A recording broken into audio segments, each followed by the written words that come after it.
Friends welcome to easy math for JEE. I am Ujjwal Kaushik your friend. जो भी students IIT JEE की preparation कर रहे हैं उनके लिए हमारा चैनल बहुत यूजफुल है।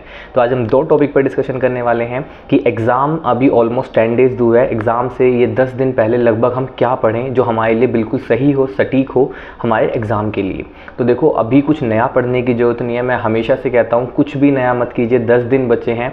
अब आप सबसे बढ़िया जो हमारे जनवरी 2025 फेज़ 1 हुआ था उसमें 10 शिफ्ट में एग्ज़ाम हुआ था। लगभग 10 से 12 दिन आपके पास हैं, 10 दिन है। तो आप अच्छे से उन शिफ्ट को पढ़ लीजिए, उनके एनालिसिस पढ़ लीजिए, हर एक क्वेश्चन के पीछे का कॉन्सेप्ट को समझने की कोशिश कीजिए। ऊपर से मत पढ़िए, इतना कर लीजिए। अगर आपने अभी तक शिफ्ट नहीं पढ़ी है तो यही सबसे ज़्यादा इंपॉर्टेंट है। अगर आपने शिफ्ट पढ़ ली हैं तो आप गो थ्रू कीजिए उन क्वेश्चन से जिन क्वेश्चन में आपने लास्ट टाइम डिफिकल्टी फेस की थी कि क्या अब आप उन क्वेश्चन पे ग्रेड बना पा रहे हैं। तो लास्ट 10 डेज है, सिर्फ और सिर्फ प्रीवियस ईयर पे काम कीजिए और प्रीवियस ईयर भी जो लेटेस्ट हमारे साथ अभी 2025 फेज़ 1 हुआ उस पर काम कीजिए। पहला। दूसरा, अब देखो दूसरा एक क्वेश्चन बहुत ज़्यादा कमेंट में आया था कि मतलब एग्जाम के प्रेशर को कैसे हैंडल करें या मॉक टेस्ट को कैसे दें। देखो बहुत सिंपल है, कोई बहुत बड़ा रॉकेट साइंस नहीं बताने वाला हूँ मैं, बहुत जेन्युइन बात बताने वाला हूँ। वो बात इतनी सी है कि जब भी हम एग्ज़ाम देने जाते हैं तो हम ना थोड़े से प्री माइंडेड हो जाते हैं। जैसे आप भी मेरे साथ एक छोटा सा एक्सपेरिमेंट करो, ठीक है। आप सभी ने, जैसे मैथमेटिक्स को लेकर चलते हैं तो आप सभी ने सोच लिया होगा कि जो मेरा एग्ज़ाम है मैं 25 क्वेश्चन में से x amount of question attempt करूँगा, ठीक है। मैं एक्स क्वेश्चन अटैम्प्ट करूँगा। मान लेते हैं रफली कि आपने 10 क्वेश्चन का आइडिया लिया कि भाई मैं 25 में से 10 क्वेश्चन करूँगा या 25 में से 12 क्वेश्चन करूँगा, ठीक है। 10 से 12 क्वेश्चन काफ़ी अच्छे आते हैं अगर हमारी मॉडरेट शिफ्ट आई हो। अब आपने पहला क्वेश्चन अटैम्प्ट किया, नहीं हुआ। दूसरा क्वेश्चन अटैम्प्ट किया, नहीं हुआ। तीसरा अटैम्प्ट किया, नहीं हुआ। चौथा अटैम्प्ट किया, नहीं हुआ। पांचवा अटैम्प्ट किया, नहीं हुआ। अब आप सोचो आपके ऊपर कितना प्रेशर बन गया। क्यों? क्योंकि आपको पता चल चुका है कि 5 क्वेश्चन नहीं बने और मैं तो घर से 10 से 12 का टारगेट लेके आया था। आपको नहीं पता था एग्ज़ाम किस तरह से आने वाला है, ठीक है। बट अभी भी मैं आपसे कहूँगा अपना कॉन्फिडेंस लूज़ नहीं करना है। अभी भी आपने 5 क्वेश्चन अटैम्प्ट किए हैं, नहीं बने, 20 क्वेश्चन आपके हाथ में हैं।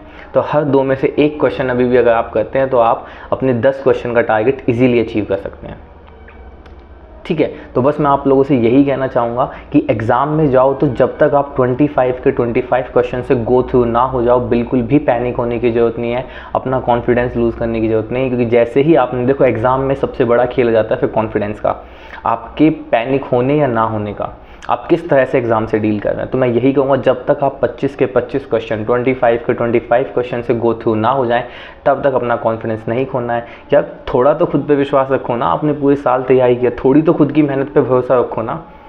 कोई फ़ायदा नहीं है मेरी वीडियो से मोटिवेट करने का, किसी की मोटिवेशन देखने का। क्यों होना है आपको किसी की वीडियो से मोटिवेट? मैं आपसे एक सिंपल सी बात पूछूँ तो क्या आपको अपनी मेहनत पर इतना भी भरोसा नहीं रहा है? तो ये तो सोचो ना, क्या मैंने पूरे साल मेहनत किया और मैं पेपर में करके मानूंगा, मैं अचीव करूँगा जो मैंने सोचा है, ठीक है। और अगर एग्जाम में शुरुआत में 2, 4, 5, 6 क्वेश्चन हमारे फेवर में आते ना दिखें, देखो यही 5, 6 क्वेश्चन अगर आपने जल्दी जल्दी बना दिए तो आपको थोड़ा कॉन्फिडेंस आ जाता है, ठीक है। चाहे बाद के क्वेश्चन में आप स्ट्रगल करो, लेकिन शुरू के ही 5, 6 क्वेश्चन में स्ट्रगल करें तो हमें लगता है पेपर टफ आया, पेपर तो आज नहीं बनेगा। लेकिन नहीं, लास्ट में यही कहूँगा जब तक 25 के 25 क्वेश्चन से विजिट ना कर लो तब तक अपना कॉन्फिडेंस नहीं खोना है। और जब आप एक बार 25 क्वेश्चन से गो थ्रू हो जाओगे, आपने मेहनत की है, गारंटेड कहता हूँ मैं, आप 7-8 क्वेश्चन, 8-9 क्वेश्चन या 5-6 क्वेश्चन जितने भी क्वेश्चन है आप उतने अटैम्प्ट कर चुके होंगे, आपको पेपर का फ्लेवर मिल गया होगा। और अगर पेपर टफ आया है तो फिर वो सभी के लिए टफ आया होगा, नो प्रॉब्लम।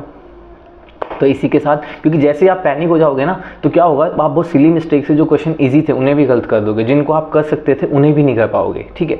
सिली मिस्टेक से डिटरमिनेंट सॉल्व करते हुए, कुछ और प्रॉब्लम करते हुए आप उसको कहीं ना कहीं लैग कर जाओगे। तो बस यही कहूँगा लास्ट में कि जब तक आप सारे क्वेश्चन से विजिट ना हो तब तक पैनिक नहीं करते हो, हमेशा कॉन्फिडेंट रहते हैं अपनी तैयारी को लेके। जब भी आपको लगे कि मैं थोड़ा सा नर्वस हूँ तो अपने आप से बात कीजिए, अपने आप को कहिए कि भाई तूने पूरे 1 साल तैयारी की है, तूने 2 साल तैयारी की है, तू इतनी शिद्दत से पढ़ रहा था, तू कैसे इतना नर्वस हो सकता है, चल कर मैदान फतेह। तो इसके साथ अपनी वीडियो को क्लोज करूँगा। थैंक यू वेरी मच, खुश रहिए।